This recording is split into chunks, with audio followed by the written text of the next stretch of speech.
हाँ जी फ्रेंड्स, क्या हाल चाल। Welcome with Kritika Sao. So guys, finally gutka king के बर्थडे का व्लॉग अपलोड हो चुका है एंड चबूतरा मैडम ने उसकी बर्थडे की क्या क्या तैयारियां की, कितनी सारी नौटंकी हुई, वो सब उसके व्लॉग में आपको देखने को मिल जाएगा, जिसके बारे में आज के इस पॉडकास्ट में हम लोग बात करेंगे। बट उससे पहले बात कर लेते हैं जनाब एंड मैडम के बारे में कि दोनों में से किसी ने भी गुटका किंग को बर्थडे विश नहीं किया, कोई पोस्ट नहीं डाला, कोई पिक्चर्स अपलोड नहीं की। मतलब बर्थडे पार हुआ आज 2-3 दिन से ज़्यादा हो चुका है। आई गेस 2 जनवरी को गुटका किंग का बर्थडे था एंड 2 जनवरी को किसी का भी कोई पोस्ट, रील या फिर स्टोरी कहीं पर भी कुछ भी नहीं आया।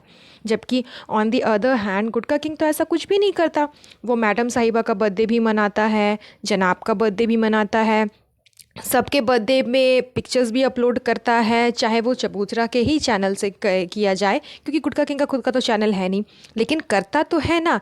बट ना तो मैडम ने कुछ किया ना जनाब ने कुछ किया। जबकि इन दोनों ने महर के बर्थडे के बारे में, महर बोल रही हूँ, सॉरी, सारा के बर्थडे के बारे में, महर नहीं, सारा के बर्थडे पे ये लोग अच्छे खासे पोस्ट डाल रहे हैं, सारा को बर्थडे विश कर रहे हैं। मैडम ने भी किया, जनाब ने भी किया एंड महर का, जहाँ तक मैंने कहा, महर के भी बर्थडे में ये लोग करते हैं। लेकिन गुटका किंग के लिए किसी ने कोई पोस्ट नहीं डाला। इट मीन्स आप लोग यहीं से अनुमान लगा लो कि गुटका किंग की क्या वैल्यू है उसके ससुराल में। तो यही होता है, अगर मुँह उठा करके कहीं भी इंसान बार बार चला जाए ना, तो उसकी इज्जत रत्ती भर भी नहीं रहती। एंड गुटका किंग का तो खैर आप लोग समझ ही गए होंगे कि क्या उसकी इज़्ज़त है एंड कैसी उसकी इज़्ज़त होती है उसके ससुराल में। तो खैर ये तो मैडम एंड जनाब की इन सब की बातें हो गई। इसके बाद बात कर लेते हैं हम लोग चबूतरा के व्लॉग में, जहाँ पे चबूतरा ने दिखाया कि गुटका किंग का बर्थडे सेलिब्रेशन कैसे उसने किया।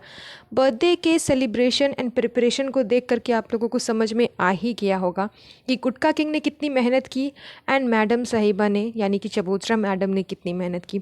मतलब 0% भी नहीं था, 0% का एफर्ट भी चबूतरा का कुछ का भी नहीं था।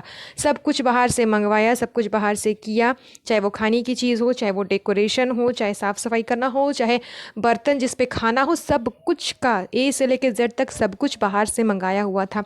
And decoration, I mean gutka king ने जो डेकोरेशन करवाया था उसके कंपैरिजन में कुछ भी नहीं था। सिर्फ एक बलून लगा देना एंड पीछे से लाइटिंग लगा देना, ये कोई बर्थडे का डेकोरेशन नहीं होता है। जैसा गुटका किंग ने करवाया था ना, उसके कंपैरिजन में कुछ भी नहीं था। मतलब कुछ का कुछ भी नहीं था। अब आप लोग बोलोगे, यानी कि उनके अंधभक्त, कि महोदा में उतनी सारी फैसिलिटीज़ नहीं होती है, महोदा में सब कुछ अवेलेबल नहीं होता है। तो अरे यार, ऐसी बात नहीं है। हर जगह पे कुछ ना कुछ होता ही होता है। सिर्फ बलून, ऐसा कोई जगह नहीं है जहाँ पे सिर्फ बलून मिलते हों। बर्थडे के नाम पे सिर्फ बलून मिलते हैं, उसके अलावा डेकोरेशन का कोई सामान नहीं मिलता, ऐसा नहीं है। एंड महोदा वैसे भी अब कुछ अच्छा खासा डेवलप हो गया है। जब आप इतने महंगे महंगे सोफ़े खरीद सकते हो, आर्टिफिशियल प्लांट्स खरीद सकते हो, वास खरीद सकते हो, ये सब कुछ आपको महोदा में मिलता है, तो बर्थडे डेकोरेशन करने के लिए नहीं मिलेगा? जाहिर सी बात है मिलेगा। लेकिन चबूतरा ने कुछ भी एफर्ट्स नहीं डाला। उसने सिर्फ एक, क्या बोलते, फॉर्मेलिटी निभा दिया, एक नियम कर दिया हल्का सा कि बर्थडे सेलिब्रेशन हो रहा है। एंड गेस्ट के नाम पे तो आप लोगों ने देखा ही होगा कितने कम लोग आए थे। मतलब ऐसा थोड़ी कि महोदा में इनकी फैमिली नहीं है, फैमिली मेम्बर्स नहीं है, लेकिन मजाल है कि ये लोग किसी को बुलाएं। पता नहीं क्या ही इशू है इन लोगों को ससुराल के रिलेटिव से, ससुराल के लोगों से, मुझे समझ में ही नहीं आती है। पेटी खाला उनके घर से लोग, कुछ लोग आए एंड बाकी नॉर्मल बच्चे लोग थे एंड और भी 1-2 इंसान था जो कि जब गुटका किंग की फैमिली की तरफ से था, लेकिन उतना नहीं था जितना कि बर्थडे सेलिब्रेशन में होना चाहिए। इतनी सारी फैमिली होनी चाहिए, उतना बिल्कुल भी नहीं था। तो ये तो था उसकी सेलिब्रेशन एंड डेकोरेशन की बात। उस सब से पहले जब केक कटिंग हो रहा था, केक कटिंग होने से पहले जो रुखसाना बाजी है, रुखसाना बाजी ने एक बुके गिफ्ट किया था इसको, गुटका किंग को। एंड चबूतरा के लिए हाथ में वो जो, वो उसे पहनने में बहुत अच्छा लगता है, फ्लावर का बना हुआ कुछ रहता है, वो लेकर के आई थी।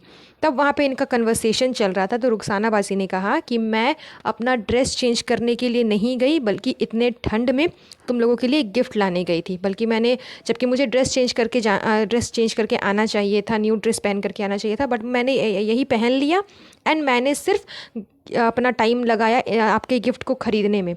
वहाँ पे गुटखा किंग ने ये बोला कि छोड़ो जाने दो ना, कोई बात नहीं है। सो तुम्हारे कपड़े नहीं है? उसने कहा नहीं कपड़े नहीं है, कपड़े घर पे है। तो बोलता रहने दो, कोई बात नहीं, बिना कपड़ों के भी इंसान अच्छा लगता है। उसके बाद एक हंसी वाला इमोजी, एक हंसी वाला पिक्चर, शॉकिंग वाला पिक्चर उसने एडिट करके अपने व्लॉग में लगाया। मतलब आपको मालूम था कि आप फ्लो में आप जो बात बोल चुके हो वो बहुत ही गलत है। एक लेडी को आप इस तरह से बोल रहे हो कि अच्छा बिना कपड़ों के भी अच्छी लगती हो, जाने दो। मतलब कितना चीप लेवल का बात है ये, कितना चीप लेवल का बात है। एंड ये बात आपने भले ही फ्लो में कह दी, मतलब जिस हिसाब से वहाँ पे कन्वर्सेशन चल रहा था तो फ्लो में आपके मुंह से ये बात निकल गई। आप उस चीज़ को एडिट कर सकते थे, आपको उस चीज़ को दिखाने की पर्टिकुलरली ज़रूरत नहीं थी, लेकिन आपने उस चीज़ को दिखाया। उसके बाद आपको मालूम था कि वो चीज़ आपने गलत बोला है, आपका इंटेंशन गलत नहीं था, लेकिन फ्लो में वो चीज़ जो निकल करके आई वो सामने इंप्रेशन गलत पड़ेगा, इसीलिए आपने एडिट कर करके आगे एक वीडियो भी उसमें लगाया शॉकिंग का कि ये क्या बोल दिया। लेकिन मजाल है कि आपने उस चीज़ को एडिट किया होगा या फिर हटाया होगा नहीं। तो सब कुछ जानते हुए भी ये लोग जानबूझ के सामने वाले इंसान को नीचा दिखाने का कोशिश करते हैं और अपने व्लॉग में प्रॉपर तरीके से वो चीज़ दिखाते हैं कि देखो हमने इस इंसान को ऐसा बोला और नीचा भी दिखाया। चाहे वो सामने में फिर बेटी खाला हो, इसकी खुद की मम्मी हो, चाहे फैमिली का कोई भी मेंबर हो, इन लोगों की आदत है कि कभी मिस्टेक हो भी जाती है ना तो भी ये लोग उस चीज़ को इमोजी लगा करके या फिर स्माइली लगा करके या फिर हंसते हुए या चाहे कुछ भी एडिट करके वहाँ पे उसके बाद लगा देते हैं कि ओह हमसे ये मिस्टेक हो गई, लेकिन उस चीज़ को एडिट करके हटाते नहीं है। एंड इसी तरह की बात इसने गुटखा किंग ने की है रुखसाना बाजी के साथ में, जो कि बहुत ही वाहियात लगा सुनने में।